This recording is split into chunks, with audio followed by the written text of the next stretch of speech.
I work as a primary school teacher, so my work schedule is quite predictable. I have set hours at school, and Tuesday afternoons are reserved for staff meetings, which typically run until 6 p.m. As a result, I would usually be home by 7. My wife, Terry, whom I've been married to for 31 years, often felt tired on Tuesday evenings due to her gym workouts. So, I often took the initiative to prepare dinner while she showered and took care of other household tasks. However, one day, our school principal surprised us by canceling the staff meeting. It was still only 3:30, and on a whim, I decided to head home early and get a head start on preparing dinner. I thought I might also take care of some remaining household chores before Terry returned from the gym. Lately, I had noticed her growing more distant, and I hoped that a candlelight dinner and a relaxed atmosphere, free from the usual household logistics, might rekindle our intimacy and passion. Our marriage had been going through a tough period, often revolving around financial issues. I observed Terry becoming increasingly distant from me. She seemed to want more control over various aspects of our lives and would become quite stubborn and argumentative when things didn't go her way. Despite these challenges, I considered myself a patient man. Today, I got home just like any other day, parking in our garage, which was quite a distance from our house. We had positioned the garage this way when our children were little to ensure their sleep remained undisturbed by car noises.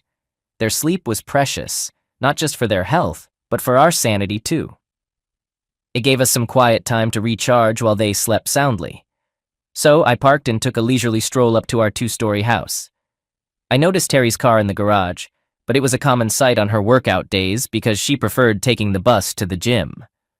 As I entered the back door, my initial thought was that it was time to tidy up the space. I had a knack for fixing things around the house, so all the door hinges and moving parts were well maintained and noise-free. Nothing irritated us more than loud doors or squeaky hinges. However, the first thing that caught my attention was Terry's handbag still sitting on the kitchen counter. I knew she'd be upset about it. Terry was meticulous about keeping her purse nearby, no matter where she was in the house. This unexpected sight shifted my focus, and I began to notice other unusual things. Her gym attire, mainly a snug leotard and a sizable towel, lay on the floor near the kitchen counter. Then I heard sounds coming from our bedroom upstairs.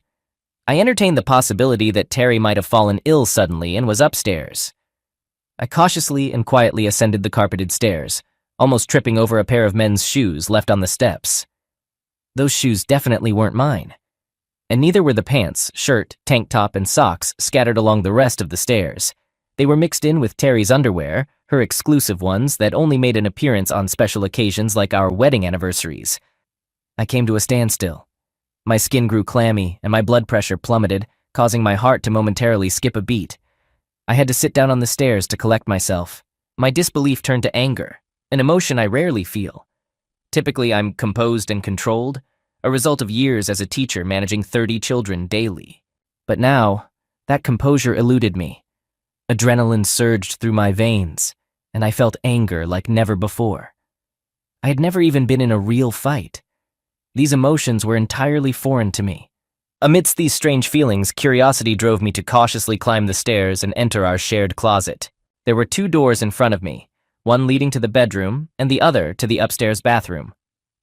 To reach the bedroom, I had to pass through the ensuite bathroom, which then connected to our spacious walk-in closet, and from there, I could access our bedroom. At the wardrobe door leading to the bedroom, I had a clear view of what lay beyond. The closet door was slightly open, positioned just right for me to see the bed. It was like watching a scene from a horror movie, and I couldn't tear my eyes away.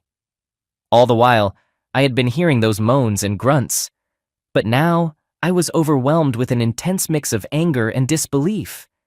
I grabbed my phone and started recording what I was witnessing. I knew I would need this footage later to convince myself that it was all too real, and I wasn't trapped in some dreadful nightmare. It would serve as evidence for the impending confrontation with Terry. My gaze remained fixed on the painful spectacle of betrayal unfolding before me. This was my wife, my lover, my life partner, someone I had placed unwavering trust in. She was the mother of our grown children, a woman in her 40s who worked out, engaged in charitable activities, and professed her love for me above all else. This was betrayal in its rawest, most fundamental form. I had to stop recording and quietly descend the stairs. I left our property and began walking, not knowing where I was headed. But I eventually found myself in a park miles away from home. There, I splashed some water on my face, sat down, and watched the recording on my phone. I turned the volume down to avoid alarming the children playing nearby. The destruction of my life and everything I had grown to consider normal was right there on my phone screen, captured in digital reality. It was the wreckage of our marriage. And it was at that moment that I finally let the tears flow. Update. It was around 7 p.m., my usual return time on staff meeting days. I found myself back at home, standing at the back door, and Terry noticed something was amiss immediately. My disheveled appearance, red eyes, and pale complexion were clear indicators. She asked with genuine concern, "Honey, what's wrong? You look really pale. Is everything all right? I'll get you a drink. Are you okay?" Her eyes conveyed her worry. I couldn't bring myself to tell her the real reason for my distress. In a shaky voice, I replied, "Not really. Something upset my stomach. Maybe lunch. I was taking a shower and heading to bed." Terry responded, "Okay, hun, but take a container with you to bed. If you puke, it might be on the nice, clean sheets." Those sheets, once clean, were now stained by something far worse than last night's dinner: betrayal. I replied a bit more firmly, "It's okay. I will sleep in the spare room until I feel better," and made my way to the spare downstairs bedroom. That's how it went for the next few days. Terry continued her usual routine, seemingly oblivious to my discomfort. I was on autopilot with work, and I kept sleeping in the spare bedroom, using the excuse of potential illness. I knew I couldn't sustain that excuse for long. Eventually, I moved back into our bedroom, but sleeping in that place of betrayal was a challenge. Terry carried on as if nothing had changed. When Monday arrived, I had made a decision about what to do next. I needed to find out if this was an ongoing affair or a one-time incident. I informed my principal that I would be undergoing an unexpected medical procedure the following day, and he arranged for a substitute teacher to take my class. Tuesday morning, I left home as usual but parked a few streets away from our neighborhood and walked back to our street. I knew the rear entrances to the neighboring yards near our house. I proceeded with caution, ensuring I wouldn't be seen by any neighbors, and made my way to our garage located at the back of the house. There, I changed into casual attire and soft, noiseless socks suitable for walking quietly. Then, it became a waiting game. I recalled that there was no extra car at home when I unexpectedly returned last Tuesday. Therefore, I couldn't rely on the sound of a car arrival to alert me to any visitors. They must have walked here. I stealthily navigated our gardens until I reached a spot where I could observe our front door, while remaining concealed by the hedges and bushes we had planted for privacy from the road. I waited. Terry could be heard going about her usual tasks, completely unaware of my presence. Her confidence in the routine proceeding as normal was evident. Kitchen duties, washing up, and operating the dishwasher followed by activities in the living room like vacuuming and dusting continued until approximately 11:30. Terry then headed upstairs. I could faintly hear the sound of the shower, followed by a period of silence, and then the flushing of the toilet. She returned downstairs about 45 minutes later, opened the front door, leaving it ajar so that any potential visitor wouldn't hesitate. I didn't have to wait long. Around 12:30, he arrived.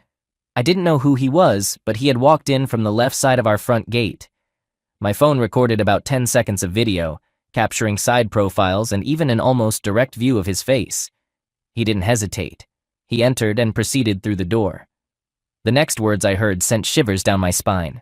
"Hey, lover, I hope you're dressed for a big workout again." Terry's response was, "Of course. You always love it when I wear these. I sometimes wonder if it was these that attracted you to me in the first place. Or maybe it was these." I had seen enough to confirm the ongoing affair. Their familiarity suggested it wasn't a one-off. As they moved to the bedroom, I retreated to the garage, trying to compose myself. With my heart pounding, I grappled with the burning questions. Who was this man? Why was this happening? How would I confront Terry? Everything seemed suddenly chaotic. I realized I couldn't love my wife, Terry, after her betrayal. I doubted a future intimate connection with her. I saw no signs of protection, raising concerns about potential risks if she was with others. I pondered why she never discussed her feelings. I remembered Terry's 2-year gym sessions nearby, a place where she bonded with local married women and engaged in charity events. Perhaps the gym held answers to our issues. Update 1. Being a teacher, I had access to computers, printers, and other resources. I decided to begin my investigation by printing out profile pictures from my phone footage to figure out who was involved. Maybe that would eventually lead me to the where and when of this situation. Finding out the who didn't take much effort. On the following Thursday, Terry had her regular gym session, and I suggested that I join her to see if I might want to become a member too, especially since I had a break from school due to midterm. Terry wasn't too keen on the idea and gave excuses like, "It's just a group of married ladies and we mostly chat during the session," or some other weak reasons. I persisted and managed to accompany her to the gym on the next Thursday. As I walked into the gym, it felt like a scene out of an old Western film where everyone turns to stare when a stranger enters the saloon. All eyes were on me, and I noticed some hushed conversations among the ladies. Terry brushed it off, explaining that they weren't used to seeing her with someone during her usual gym sessions. The workout started with the usual warm-ups and stretching, followed by about an hour and a half of rotating between exercise stations to target different muscle groups. I tried to keep up, but I had to take a break about 45 minutes in. My blood sugar was dropping, and I knew I needed to eat something sweet soon. I did that, and Terry understood. After grabbing some jelly beans and sitting in a nearby chair, I began to pay closer attention to Terry. It was evident that she was quite nervous, frequently glancing toward the staff area where the instructors entered the main hall. I also took a closer look at the gym itself. It had the typical layout you'd find in gyms worldwide, with exercise stations scattered around the room and wall mirrors at each station so participants could check their form and muscle definition. I decided to explore the gym a bit more and noticed a wall near the hall exit with staff information. It was a way to pass the time while waiting for Terry. I glanced at the top photo, which featured a woman who seemed to be in great shape, but had an age that was hard to determine. I thought to myself, Miss Elizabeth Wiles, director and owner. Below her photo were her contact number and hours of availability. There were 3 more photos below hers, 2 women and 1 man. It was at this point that I froze, realizing that he was Terry's lover. This man was the one involved with my wife, with her enthusiastic consent, it seemed. I read his description, Mr. Philip Bonte, head of exercise regime planning and personal body training. As I made a mental note of his phone number, I noticed that Terry was no longer at the station I had last seen her. I returned to my seat and carefully examined each station, searching for my wife. After some searching, I finally spotted her engaged in what seemed like a desperate conversation with a man partially obscured by some powerlifting equipment. He appeared to be near the entrance to the staff area and had clearly been prevented from entering, presumably by Terry. She gestured for him to leave and hurried back to the station where she was supposed to be. She hadn't noticed that I had observed her absence and conversation. I was seething, an emotion I wasn't accustomed to. By the time Terry returned to my location, it was evident that I wasn't feeling well. She asked, "Are you okay? Did it take a while for your blood sugar to recover?" I replied, "Yeah, I'm fine now. Are you ready to go?" Before she could respond, Miss Wiles made an announcement over the gym's PA system. She explained that tonight's usual final exercise session wouldn't happen because Mr. Bounty suddenly fell ill and had to leave. This news was met with groans and sighs from most of the women present, as it seemed Mr. Bounty's session was a highlight for many of them. I thought to myself, this requires investigation, as I glanced at Terry.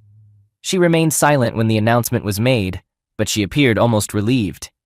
Terry quickly said, "Let's go," as she gathered her towel and handbag from the area where everyone stored their belongings during the workout. We were just leaving when one of the ladies, whom I didn't initially recognize, approached Terry. "It's such a shame that Phil couldn't finish the session as usual tonight," she commented. Terry replied, "True," and headed for the car in a manner that clearly signaled to the lady that she didn't want to discuss it at that moment. "Okay, see ya," Terry said dismissively. She got into the car faster than I had ever seen her do before. The ride home was quiet, with Terry appearing relaxed. She had her head tilted back, eyes closed, and seemed to be deliberately taking slow breaths. I couldn't help but notice these changes in her behavior. Perhaps now, in her seemingly relieved state, I could learn more about what was going on.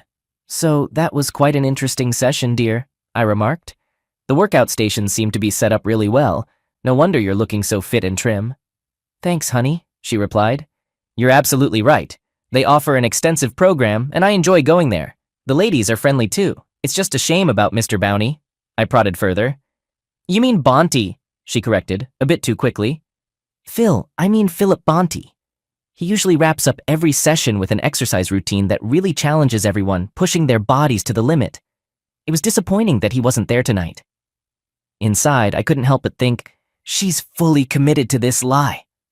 I knew exactly how far Mr. Bounty was pushing her body, but all I said was, maybe next Thursday he'll be feeling better. I couldn't shake the thought of the upcoming intimate encounter between my wife and Mr. Bounty next Thursday. It was time to get down to business. During the next school week, I had pickup duty. For those unfamiliar with it, this is when teachers oversee the area where parents pick up their kids by car after school. It's usually a chaotic scene with kids eager to head home, chat with their friends, and spot their parents all at once. For parents, it's a time of patience as they navigate through the stop-and-go car queue, hoping their child is ready when they reach the front. To my surprise, near the end of pickup time, a car pulled up, and the driver was the lady who had tried to talk to Terry at the gym the previous night. Hi, she greeted me. I'm sorry, but I'm new to this whole pickup thing and I completely lost track of time. Is my son Timothy here? As teachers, we're used to this, especially when someone is new to the school. So I assured her that I'd go find Timothy while my fellow teacher supervised the remaining kids. I located Timothy near his classroom, chatting with another staff member's child. Hey, Tim, I said. Your mom's here to pick you up. Come with me to the pickup area. He seemed a bit puzzled by this. He was in the last year of primary school and didn't strike me as the type to forget about pickups. That's odd, he remarked. Mom is usually occupied with her gym instructor on Friday afternoons. She often picks me up late.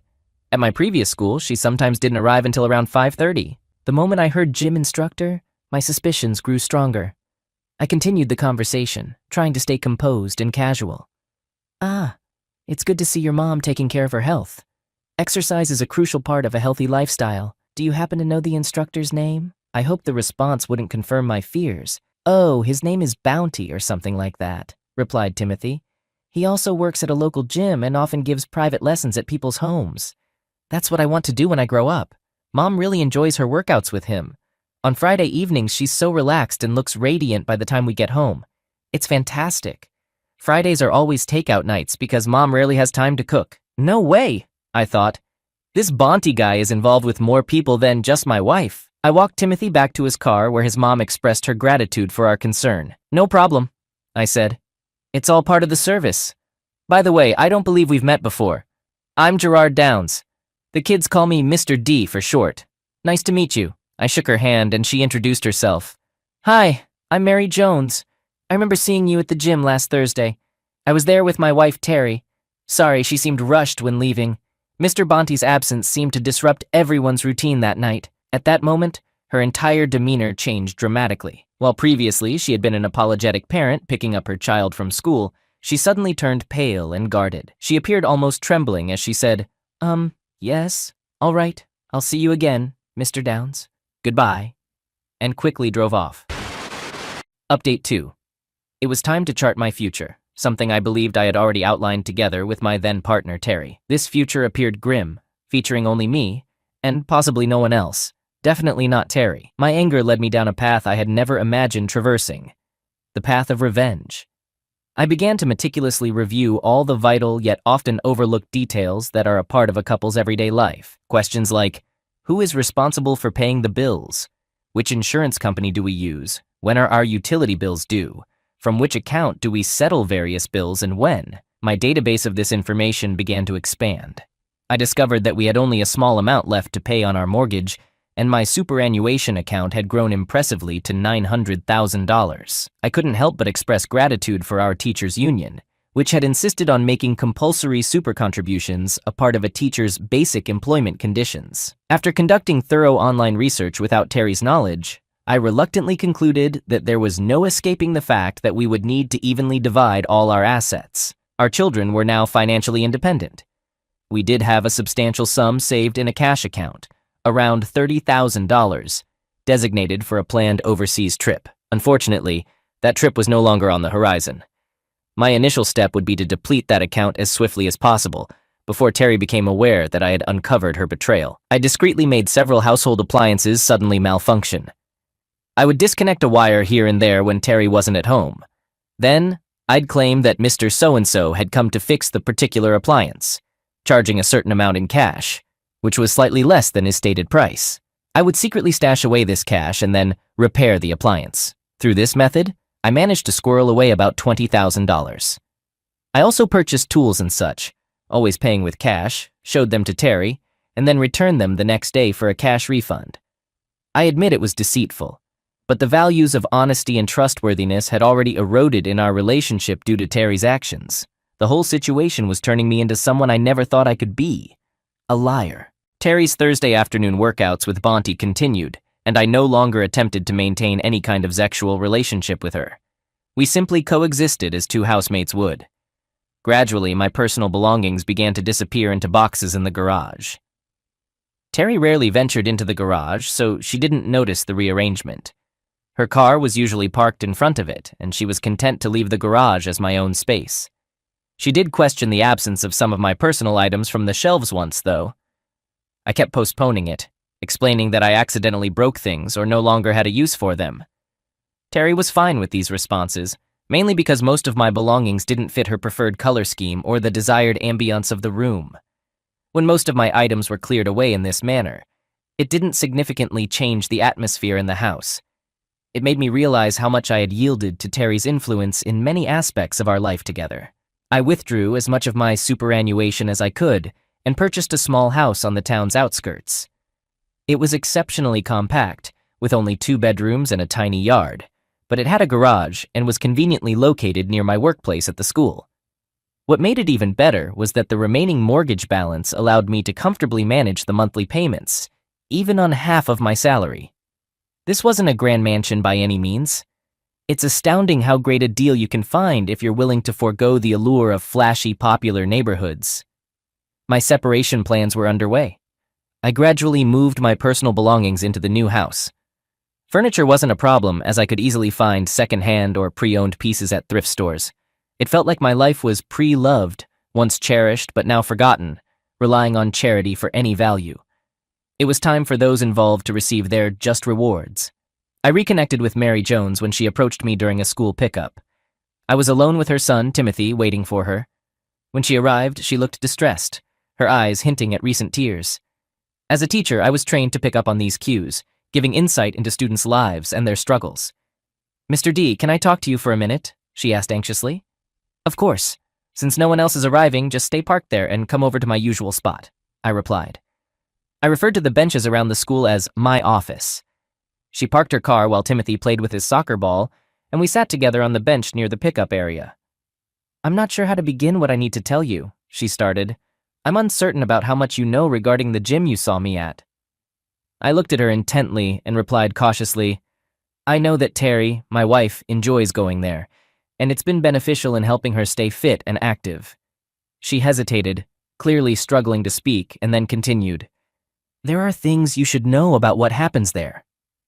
Trying to get to the point swiftly, I asked, "Is it related to Philip Bonti?"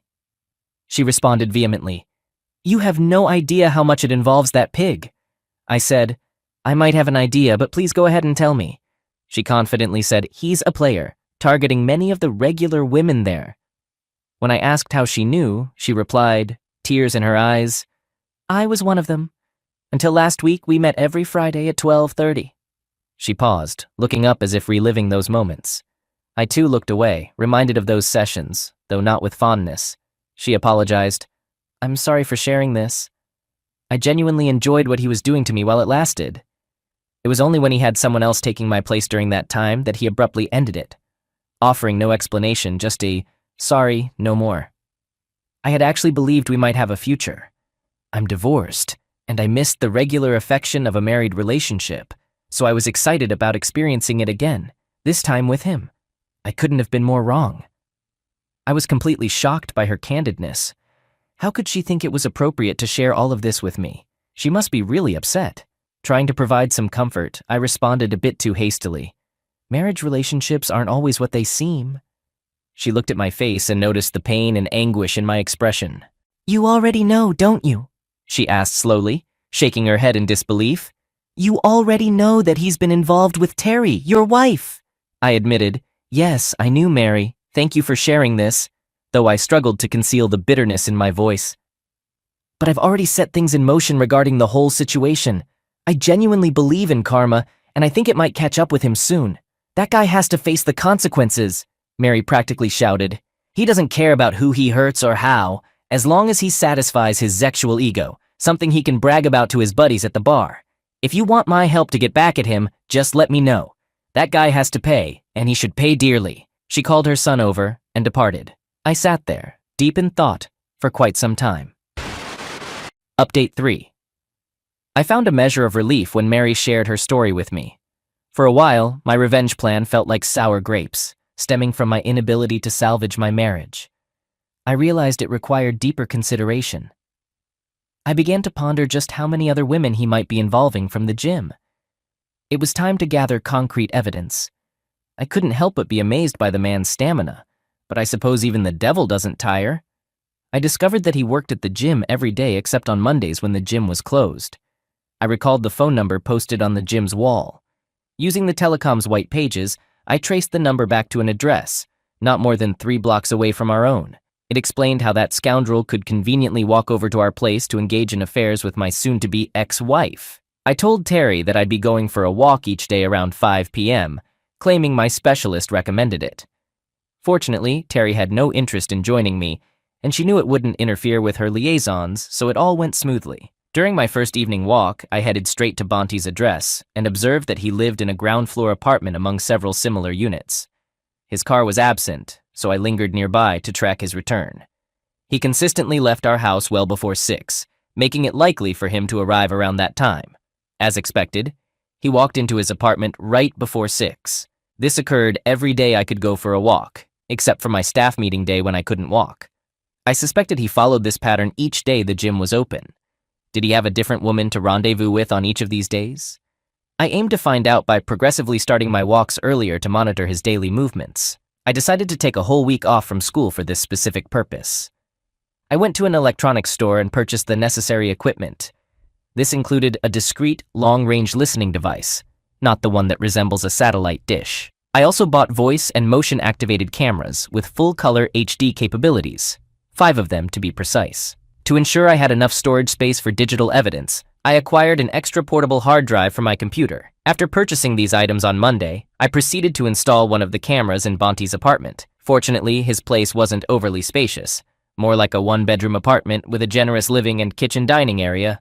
One camera sufficed to cover everything except his bedroom. Getting it into his bedroom was a breeze. I simply waited for him to head to the gym and retrieved his apartment keys from where he carelessly left them under the doormat.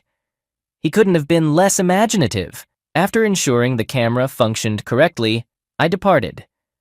Now, whenever he made a movement or a sound in his apartment, the camera, equipped with a microphone, would activate and live stream both video and audio to my computer, where it was also securely stored with date stamps. It began operating as soon as Bonte returned home on Monday night, capturing clear footage of him enjoying a takeout meal in front of his television before retiring to bed around 9 p.m. On Tuesday, I waited until the gym had closed and then entered through the back door, which is often overlooked during the pre-closing checks in most stores.